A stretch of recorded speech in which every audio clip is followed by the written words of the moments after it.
শেষ হবে, ঠিক আছে, তখন আমরা যেটা করব যে আমাদের একটা সাইট ক্রিয়েট করব এবং ওই সাইট অনুযায়ী আমাদের ওয়ার্ডপ্রেসটাকে ইনস্টল করব, ঠিক আছে। এর সাথে সাথে আমরা যেহেতু এটা কাজ চলতেছে, তো এটা শেষ করার পরে পরবর্তী স্টেপের কাজগুলো আমি করতে পারবো।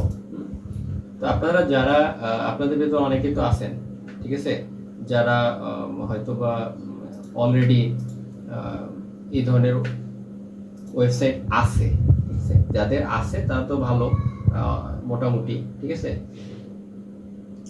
তো আর যাদের নাই তারা দয়া করে এরকম একটা ওয়েবসাইট আপনি ক্রিয়েট করে ফেলবেন, ঠিক আছে। এটা আপনার প্র্যাকটিস পারপাসে অবশ্যই অবশ্যই এটা লাগবে। আর দুই, যখনই আপনি কোনো একটা কাজ হোমওয়ার্ক, এটা হচ্ছে আপনার ফার্স্ট হোমওয়ার্ক, এই ফার্স্ট হোমওয়ার্ক যখন কমপ্লিট হবে তখন আপনারা কি করবেন, আপনাদের এই যে আমাদের যে গ্রুপ আছে, ঠিক আছে, আমাদের যে এফএসটিএম ডিজিটাল মার্কেটিং এর গ্রুপ আছে, এই গ্রুপে আপনারা সুন্দরভাবে পোস্ট করবেন, ঠিক আছে। এই যে